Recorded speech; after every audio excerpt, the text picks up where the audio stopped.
اعوذ باللہ من الشیطان الرجیم، بسم اللہ الرحمن الرحیم۔ الحمد للہ رب العالمین، والصلاة والسلام علی سید المرسلین وخاتم النبیین، اما بعد۔ صحیح بخاری، باب کتاب التفسیر، حدیث نمبر 4655، اردو ترجمہ۔ اللہ تعالیٰ کا ارشاد: اے مشرکو، زمین میں 4 ماہ چل پھر لو اور جان لو کہ تم اللہ کو عاجز نہیں کر سکتے، بلکہ اللہ ہی کافروں کو رسوا کرنے والا ہے۔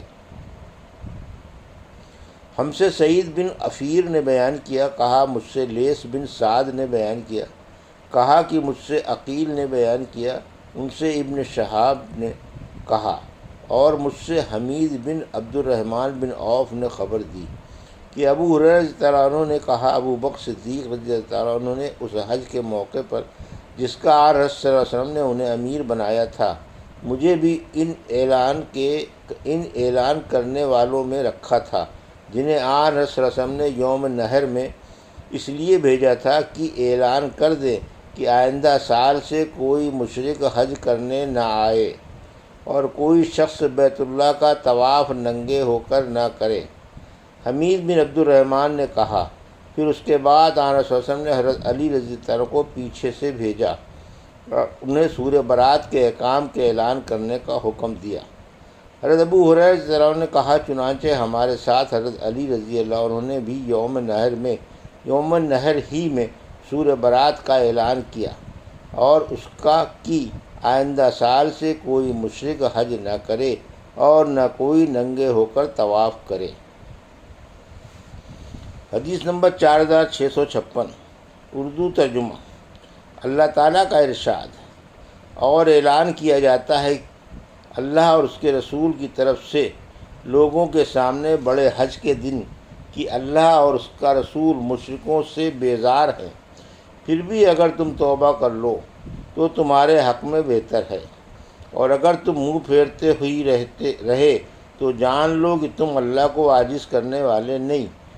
نہیں ہو، اور کافروں کو عذاب دردناک کی خوشخبری سنا دیجیے۔ ہم سے عبداللہ بن یوسف تنیسی نے بیان کیا، کہا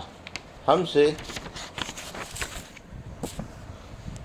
لیث بن سعد نے بیان کیا، کہا مجھ سے عقیل نے بیان کیا، ان سے ابن شہاب نے بیان کیا، کہا مجھ کو حمید بن عبد الرحمن نے خبر دی کہ حضرت ابو ہریرہ رضی اللہ عنہ نے کہا، حضرت ابو بکر صدیق رضی اللہ عنہ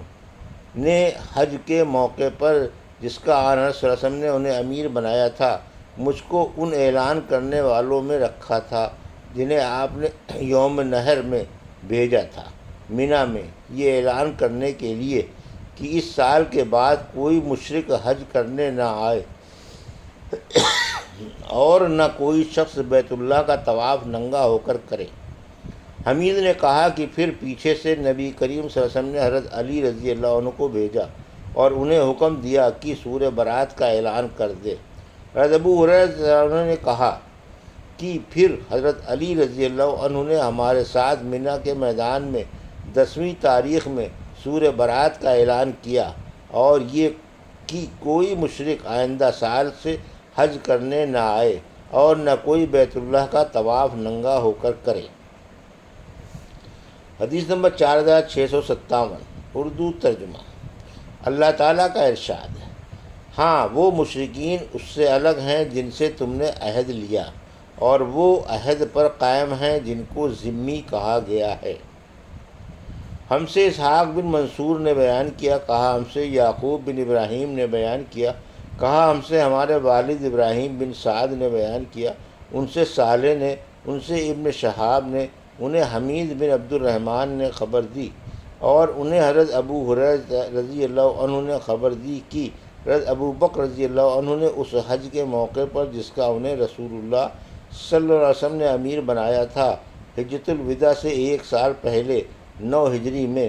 انہیں بھی ان اعلان کرنے والوں میں رکھا تھا جنہیں لوگوں میں آپ نے یہ اعلان کرنے کے لیے بھیجا تھا کہ آئندہ سال سے کوئی مشرک حج کرنے نہ آئے اور نہ کوئی بیت اللہ کا طواف ننگا ہو کر کرے۔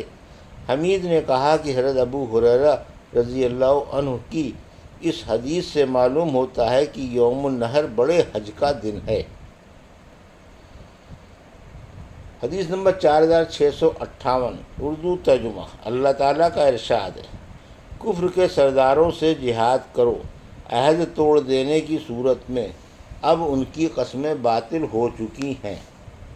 ہم سے محمد بن مسنہ نے بیان کیا، کہا ہم سے یحییٰ بن سعید قطان نے بیان کیا، کہا ہم سے اسماعیل بن ابی خالد نے بیان کیا، کہا ہم سے زید بن وہب نے بیان کیا کہ ہم حضرت حذیفہ بن یمان کی خدمت میں حاضر تھے۔ انہوں نے کہا، یہ آیت جن لوگوں کے بارے میں اتری ان میں سے اب صرف 3 شخص باقی ہیں، اسی طرح منافقوں میں سے بھی اب 4 شخص باقی ہیں۔ اتنے میں ایک دیہاتی کہنے لگا، آپ تو آن حضرت صلی اللہ علیہ وسلم کے صحابی ہیں، ہمیں ان لوگوں کے متعلق بتائیے کہ ان کا کیا حشر ہوگا جو ہمارے گھروں میں چھید کر کے اچھی چیزیں چرا کر لے جاتے ہیں۔ انہوں نے کہا کہ یہ لوگ فاسق بدکار ہیں۔ ہاں، ان منافقوں میں 4 کے سوا اور کوئی باقی نہیں رہا ہے،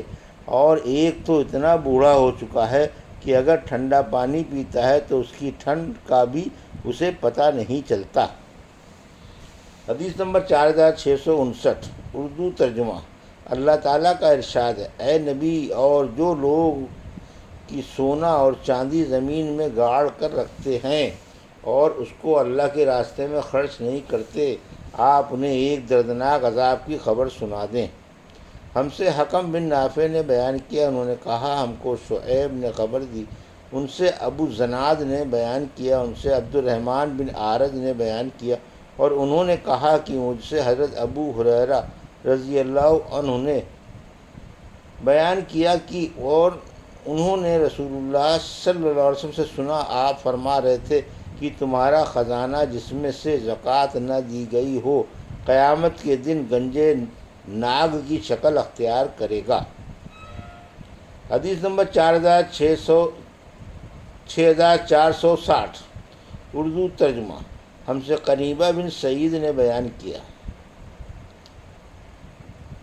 حدیث نمبر 4660 ہم سے قنیبہ بن سعید نے بیان کیا، کہا ہم سے جریر نے بیان کیا، ان سے حسین نے، ان سے زید بن وہب نے بیان کیا کہ میں مقام زہدہ میں ابو ذر غفاری رضی اللہ عنہ کی خدمت میں حاضر ہوا اور عرض کیا کہ اس جنگل میں آپ نے کیوں قیام کو پسند کیا؟ فرمایا کہ ہم شام میں تھے، مجھ میں اور وہاں کے حاکم معاویہ رضی اللہ عنہ میں اختلاف ہو گیا۔ میں نے یہ آیت پڑھی، اور جو لوگ سونا اور چاندی جمع کر کے رکھتے ہیں اور اس کو خرچ نہیں کرتے، اللہ کی راہ میں آپ انہیں ایک دردناک عذاب کی خبر سنا دیں۔ تو معاویہ رضی اللہ عنہ کہنے لگے کہ یہ آیت ہم مسلمانوں کے بارے میں نہیں ہے جب وہ زکوٰۃ دیتے رہیں،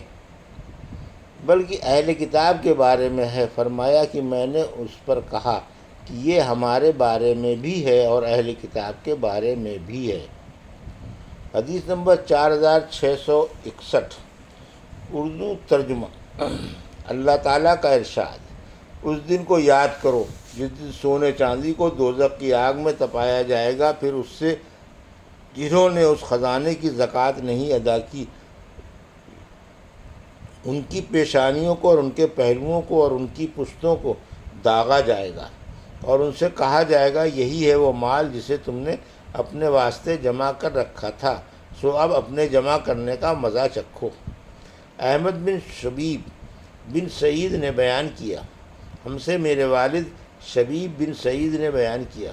ان سے یونس نے، ان سے ابن شہاب نے، اور ان سے خالد بن اسلم نے کہ ہم عبداللہ بن عمر رضی اللہ عنہ کے ساتھ نکلے تو انہوں نے کہا کہ یہ مذکورہ بالا آیات زکوٰۃ کے حکم سے پہلے نازل ہوئی تھی، پھر جب زکوٰۃ کا حکم ہو گیا تو اللہ تعالیٰ نے زکوٰۃ سے مالوں کو پاک کر دیا۔ یہ تھی صحیح بخاری باب کتاب التفسیر کی حدیث نمبر 4655 سے 4661 کا اردو ترجمہ جو ابھی آپ نے سماعت فرمایا۔ اللہ سے دعا ہے کہ اللہ ہمیں ان حدیثوں کی صحیح سمجھ عطا فرما اور ان پر عمل کرنے کی توفیق عطا فرما، آمین یا رب العالمین۔